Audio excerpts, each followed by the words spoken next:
don't even believe God real and I hate his people. And that's not what God wants. That's not even indicative of who he is.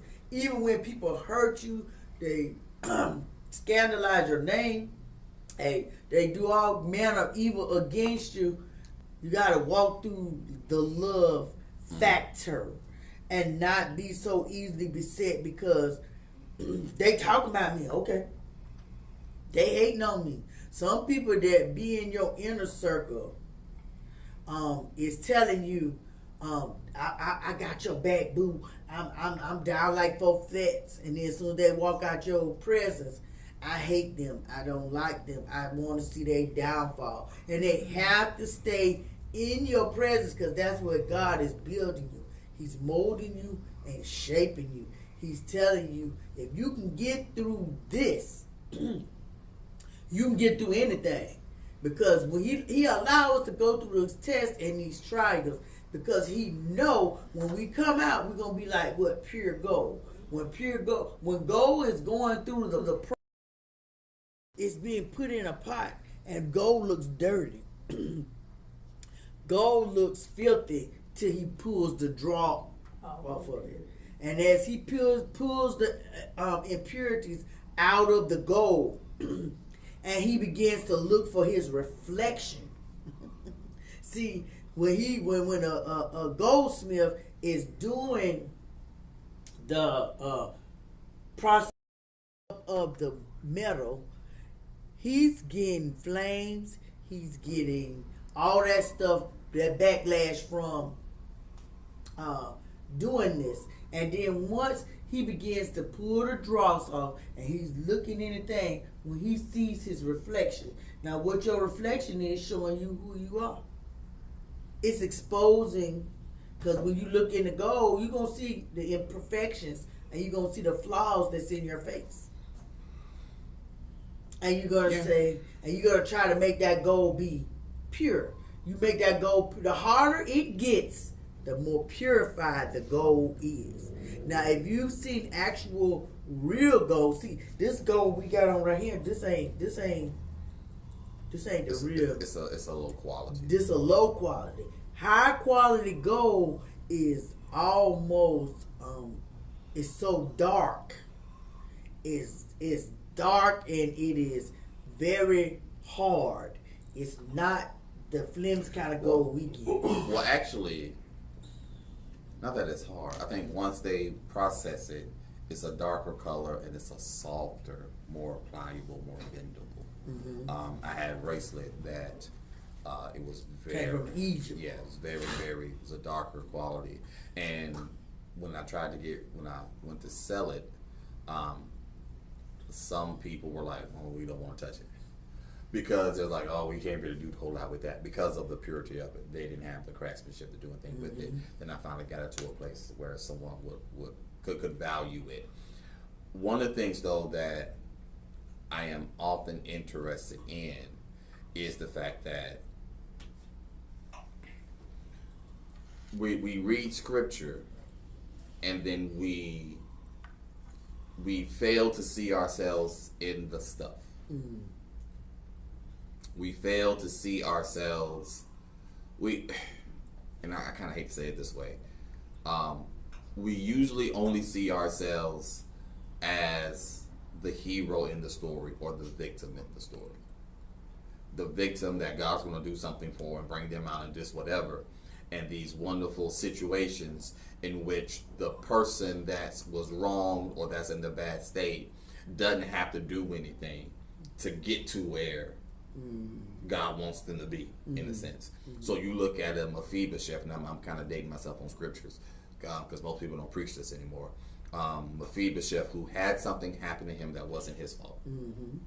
As a baby, when he was of the house of Saul, when Saul dies, and during those days when the king died, it was like an immediate overthrow. So usually when the king dies, the next king, whoever takes over, kills the king's family and all whatever. So there could be no rebellion of the king's former bloodline. Mm-hmm. You wipe out the bloodline.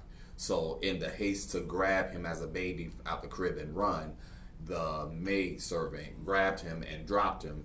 and damaged his leg so that he never learned to walk. David becomes king, and David never takes away Saul's property. He doesn't take it for himself and destroys it, or whatever they sells it. There's people from the house of Saul who still is in line to, as they say,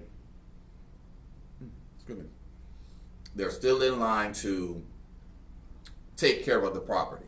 Mm-hmm. So imagine King Saul had a farm, and King Saul dies. So the king dies, the farm is still there, and the people who run the farm are still running the farm. Mm-hmm. Only now, the person who's over the farm, him and his sons, they have the farm and they're taking the profits. And Saul's family line is not getting anything. Mm-hmm. So one day when David is king, he does this thing where he says, is there no one from the house of Saul I can show kindness to?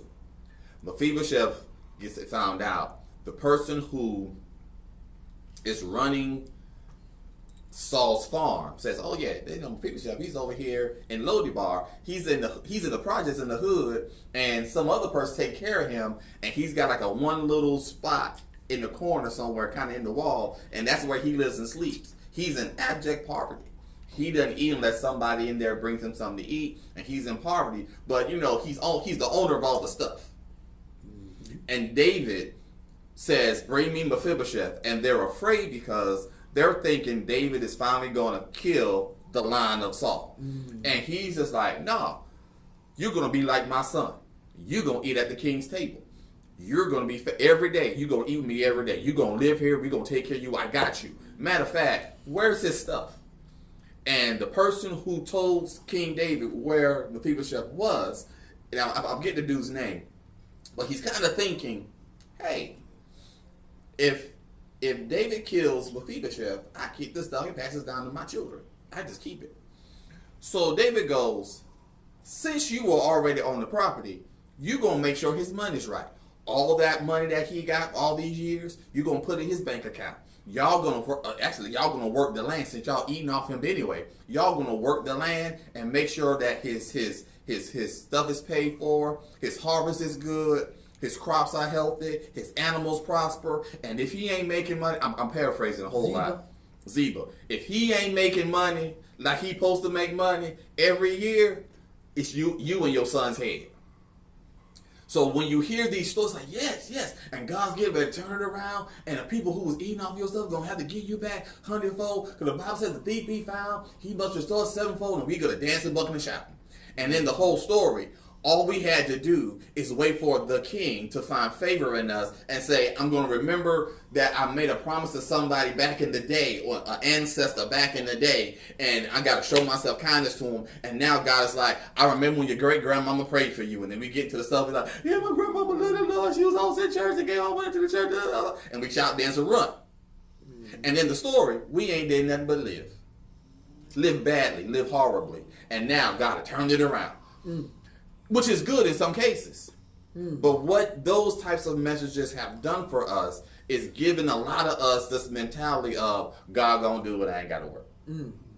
So these years I've been saying, I really thought I was crazy, because when I wanted to get my master's, because God gave me the desire to want to teach in college.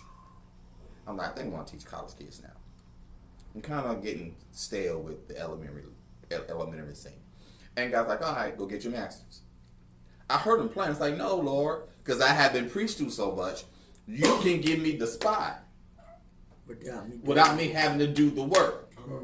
And the Holy Spirit said, yes, but they're not going to pay you what you're worth because you don't have the paper. Go get the paper. So I went and got the paper. And once I got that paper, he's like, now next is your doctorate. So I'm like, wait a minute. I wanted to teach college. I don't need a doctorate to teach university. He's like, no, you don't. But go get your doctorate. He's like, So I'm having to do this work. People prayed and laid hands on me for me to play music. And they was like, just like, what's the fella they kept naming? I was like, don't be praying it over me. Andre Crouch. Praying that over me. Like, Andre Crouch. What up? Because by the time I saw Andre Crouch, The Andre Crouch from the Jeffersons was long gone. Andre Crouch got kind of sick, whatever. Life had happened to him. I don't know what happened, but life happened to him. So it was like he just thought a little kid, he got transposed. And I never forget, Tommy Williams said, look, you're going to get to a church service and somebody going to come in and they're going to be singing in B. Nobody plays in B. They're going to be singing in B. You got to transpose that song to B. It's like, you don't want to do that. You got to know the chords so that you can play it. Because you may be at a piano, not a keyboard. Because not every church going to let you come in and hook up your stuff. Or you may be on the organ. It's like, you got to show them how to work the organ now because that's going to take a little bit. But I would go to the piano and I would just play. He's like, all right, go up a half step. And I had to go up a half step and play the song right way. And it was go up a whole step. And I had to know what a half step and a whole step change was. He's like, all right, now you got it. Okay, now learn it in it's in A flat. Now play in an E. So I'm having to work this thing down. And so the point is, all that work provided that when I went to churches, it didn't matter what they was playing in. I could just, and they'd be like, Doc, what key you in, Doc? And it was, okay, I'm in B flat. And then when they switch, no, now go to A flat. And I'm calling out chords. What they do now is go to a 3, go to a 4. I was calling out chords. They're calling out numbers. It's a different system. And so you have to learn the stuff. And that's part of the problem. So how willing are you to do the work when God gives you the vision? Right? How willing are you to work when God gives you the vision to see what he's telling you? I'm talking to my daughter at the moment because she's looking at me trying to tell him something. So that becomes the thing. When he gives you the vision, how willing are you to work and dig the foundation of it? Mm-hmm.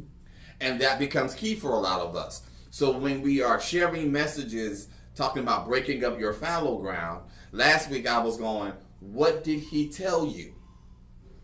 Did he show you anything? Did he say anything to you? Did he explain that this is where you're going next? Focus in this area of your life now. Mm-hmm. If he hasn't spoken that to you when you're part of Reach, then you got to say, okay, God, what is it that you want me to focus on now? Because there's something that's ready and primed for harvest. And if you continue to let it grow wild, it's going to overrun you in your life. Mm-hmm.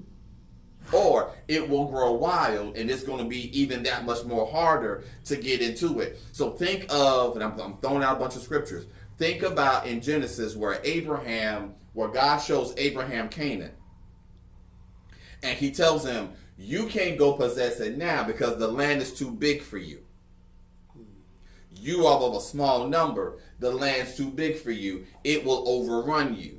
The animals and the stuff will overrun you. So you can't handle it now. But I'm going to give it to your seed. And in 400 years, I'm going to give it to your seed. And they will come in and possess it. So again, you don't want to wait till it gets so large that you won't be able to handle it because it will really seem like an insurmountable task. For example, though it is possible, here's the thing. If God is telling you do it now, he doesn't want you to have to wait till you're 70 to say, now I'm going to walk in what God told me to walk in. Now I'm ready. And you be sitting there like, I told you this, God told you this 30 years ago. Yeah.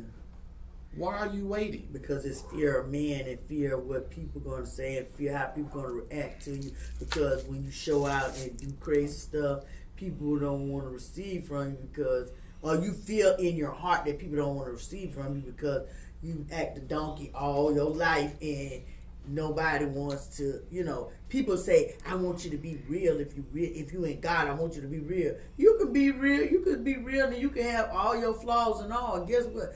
God sees you as my servant. He sees you as my child. But you got to get to the point where you got to cut off what society thinks or the norm that somebody thinks that's supposed to keep you normal or keep you anything. I saw somebody say, Lord, you gave me something to give to the people, but I cuss and I act up and I show off to bed. How are they going to receive it from you? UPS. And I was like, wow. I said, when you start allowing God to open your mouth. Some people, like my sister, she talked a lot of trash and she played a lot with people. But when my sister said things and she gave people wisdom, they had to take it and apply it, and they saw, okay, she's jesting and she's joking, but she's giving me a nugget. And they took the nugget and they got hold from it. So it's like, come on now, everything ain't got to be black and white. Everything ain't got to be 1, 2, 3 lined up. And sometimes people have to start where you're at and allow the Lord to develop you, mold you, and shape you. But that's the thing, is God is trying to develop, mold, and shape. Mm-hmm. We have to be the willing participant in the madness, and I'm saying madness for a reason, in the madness and the uncomfortability of allowing God to do it, because He's going to do something. He's going to require things of you that you're not comfortable doing. You're not comfortable in certain positions. You're not comfortable looking a certain way. You're not comfortable being seen by people in a different light, because we like to control narratives. And again, that's why I'm saying many of us want to be Mephibosheth.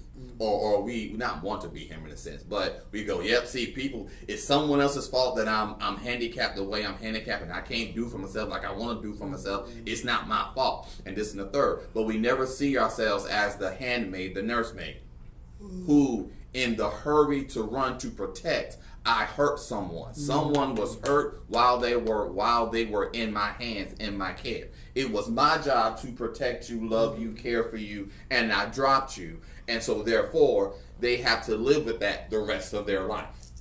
We don't see ourselves like that.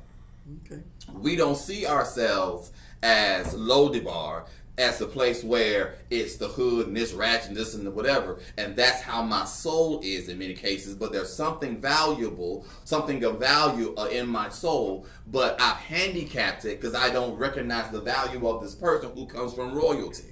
But the person of royalty lives on the inside. We don't see ourselves like that. That perhaps the king, if I treated the king or the royal person correct, then now that the royal person is in the place of influence at the king's table, then they say, you know what? I remember who showed me kindness, because they're being shown kindness. So the hope is now they will come back and say, I remember when I was in Lodibar, I was showed kindness. Let me fix this place. We don't see ourselves in other situations as other characters or elements of the story. When the woman, the widow woman, went to the prophet and said, your servant, my husband, the prophet, is dead, and he served you faithfully. And what she's really doing is pulling upon, I think it's Psalm 112, where it talks about they that serve the Lord will be blessed, and this and the third. She's pulling on him saying he served the Lord, he was faithful, but he's dead and he had debt. What do I do? And the prophet is sitting there like, what you got in your house? She's like, I done sold everything, and we didn't have enough assets to meet the debt. Now the debtors are coming to take my boys and take them to pay their daddy's debt. We don't see ourselves as the sons. We don't see ourselves as the little bit of cruise of oil that's sitting in the house that was neglected, that was overlooked. Because she's like, all I got is a little cruise of oil in the house left. He's like, that's all you need. We don't see ourselves as a cruise of oil that's being poured out into other vessels, that's blessing everybody, paying off debts. We don't see ourselves, again, we only see ourselves as, I'm going to do what the Lord said, and I'm going to get something and pour it out. No, you're the thing being poured out. So when we read Malachi 3rd chapter, and he says, I will open you the windows of heaven, we don't think I'm the window of heaven. We think God's going to open the windows of heaven and pour me out a blessing.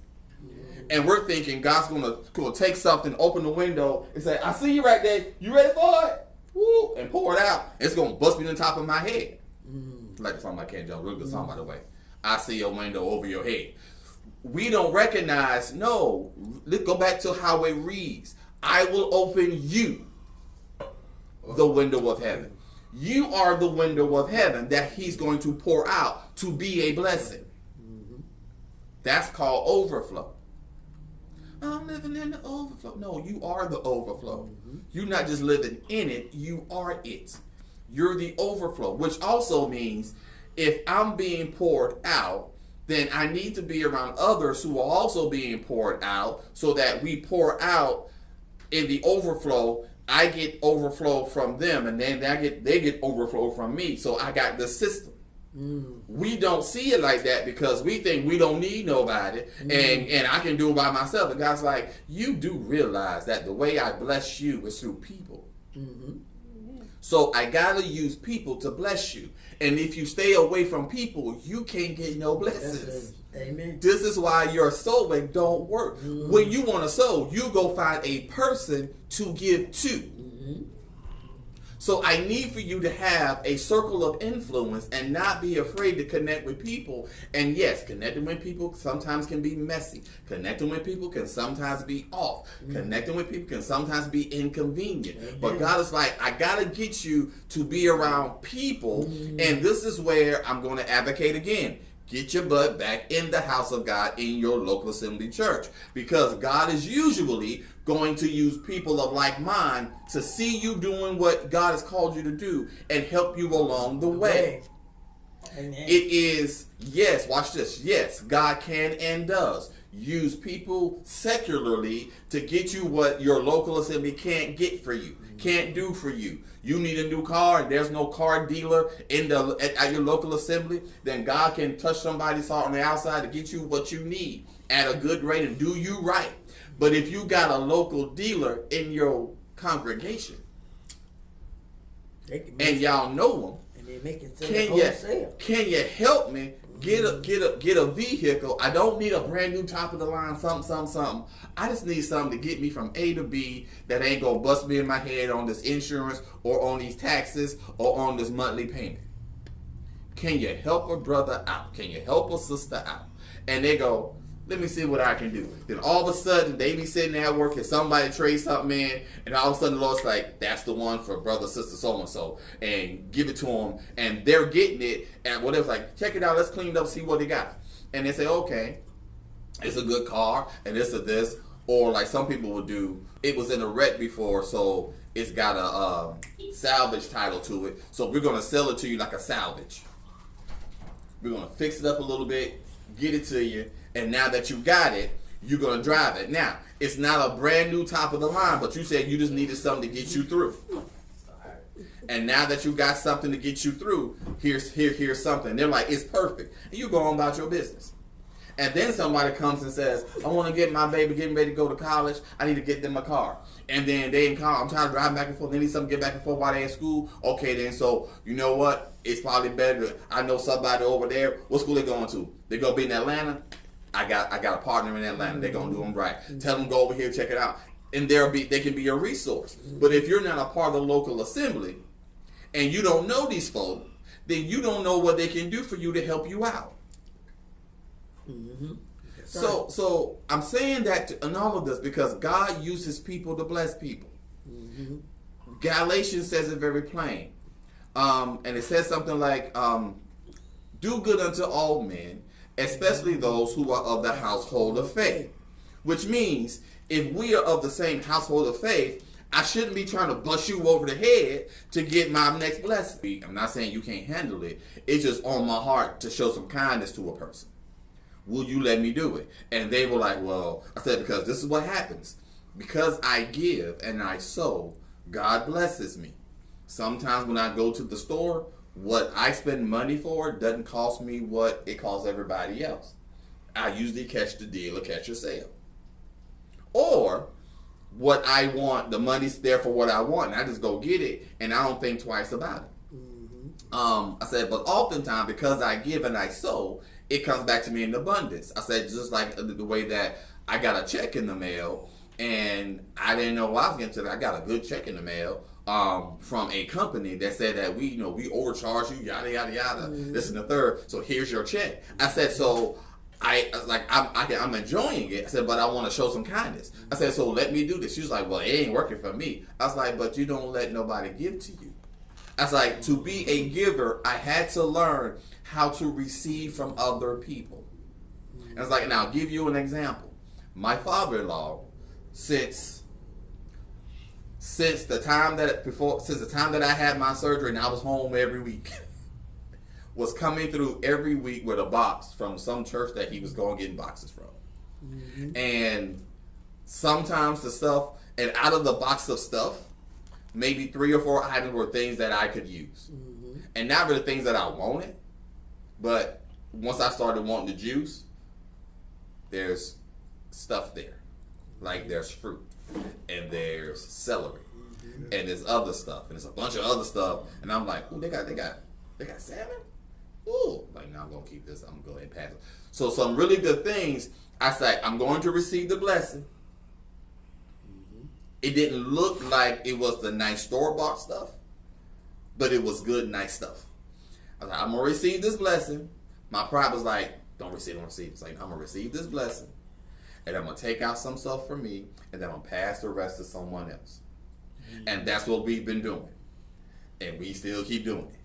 And in that, God is like, if you're going to be blessed, you have to also, if you're going to be a blessor, you have to also be on the other end where people can bless you. Mm-hmm. And the kicker goes into, because some people have the attitude of, I don't want that. Mm-hmm. Don't do that. I recognize that some stuff is not for me to keep. Yeah. Some stuff, because they're giving it to me, because there are people that I know that I can give to that they don't know. Mm-hmm. So here's how it works. Sometimes I'm the blesser and it gets housed in my storehouse. And other times I'm just the transit person to be like a UPS or a FedEx. Mm-hmm. I'm just a holding spot to get this blessing to the people intended for them to get it. Mm-hmm. So I pass blessings on. Sometimes when people have put money in my hand, people have run me down.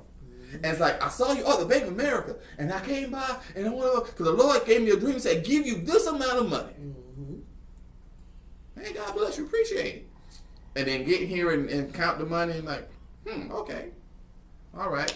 And then put the money in the church account and go about my business. And then sometimes people, I say, hey, here, this is for you and for your wife. Now, this is for the church. Now, this is for you and your wife. Right. And so they're going, give this to the church. This is for you and your wife. Because sometimes you have to learn how to help the helper. Yeah. Mm-hmm. Y'all will catch that on the way home. Yeah. You have to sometimes help the helper. The person that's always helping everybody get their blessing, whatever. Sometimes you got to say, hey, who blessing you? Who helping you? Nobody. Here's something for your trouble. Because I know it's costing you to do to help them, whatever. And they do that. It's like, okay, appreciate it. And I do with the money what's in my heart to do with the money based on the instructions I've been given. Mm-hmm. So that counts. But I've learned to be a facilitator with God, because I am not just blessed. Like people go, I'm a giver. And I kind of hate people say, I'm a giver, because it denotes, thank you, I'm a giver. But people don't do it to me, yada, yada, yada, yada. Or they have the argument of, I give to people and I give people my last. I'm like, mistake number one. Yeah. Mistake number one. And they like, huh? You're giving people your last and then you're doing without? That to me is what you will call an immature giver. Because God gives seed to sow and bread to eat. Now, if in my bread to eat, I have an abundance because I've been fasting and praying, or I've been really good with my money and I got extra, then, and I want to give some of that extra and of my bread to eat, then fine. But my seed to sow goes into my seed to sow. So just like that is, Lord, how much do I give to people? And out of that, I set aside an amount to give in the sow. I set aside an amount that I give to the house of God because that's where I get blessed. Just is what it is. If I eat every day at my mama's house and I don't cook, though I have my own house, then I also need to, because I'm eating good from my mama's house or my daddy's house, whoever the case is, and they're cooking for me every day, then I should bless the house because I'm eating from the house. Does that make sense? Yes. Yeah. Makes sense, right? It makes sense. Don't make sense. But Because I ain't cooking at the house. no. So that's what it is. If I'm living at my parents' spot and I got full-time job, and they go, well, no, baby, you don't got to pay me nothing. You don't owe me nothing. You don't got to give me nothing to me. Great. I thank you for relieving me of an obligation, but I feel compelled. Let me bless the house. Just you know, it's just honor and courtesy. When you show that kind of honor to God to bless his house, then God shows honor to you, and he goes, okay, then let me get involved in your finances because you're partnering with him in the financial area. And again, I'm going to tell you, even though you can create a budget, and I do believe in budgets, I do believe in financial stewardship. The reason I advocate giving to God, some people call it tithing, I call it just making your financial covenant agreement with the Lord. Because it may be at times less than 10%, and at times it may be more than 10%. You give as the Lord instructs you to give, and do it consistently, do it faithfully. And you do that because you can do a budget, and if everything goes right in the world, if at the end of your budget you're supposed to have $500 sitting in the bank, and at the end of the month you're going to have $500 sitting in the bank, and at the end of the year you do that religiously and faithfully, you'll have $6,000 at the end of the year. Life don't work like that. I really wish. However, life doesn't work like that, not always. And God is able to do what your budget can't do. He's able to multiply you and bless you in ways that money can't pay for, money can't provide. Though the scripture says money answers all things, there are certain things that there are certain questions that money ain't the answer, your money can't. He knows how to cancel debts. He knows how to get more finances into your hands. He knows how to position you and prep you for what's coming down the road. And so my final, example right now of this thing financially is when I got the master's, it was in 2019. May of 2019, I graduated with a master's degree in education. They had the graduation at Bible Way Atlas Road, and it was a wonderful thing, and I got to stand there. My wife was able to hood me and all that good stuff, and family with friends all up in the rafters, cheer me on, whatever case was. It was nice, it was wonderful, it was blessed. By March of 2020, we were in a full-on pandemic, and I'm sitting there at the table trying to figure out how we gonna make it, because now we went from 2 incomes to 1 income, and we now have a little crumb snatcher in the house that we got to take care of. And I'm like, God, what's going to happen? Like, how we going to do this? And what I'm going to do? And Host was like, what are you talking about? I was like, how we going to make it? Because Shell ain't got no money. Like, they got to do the unemployment. And it's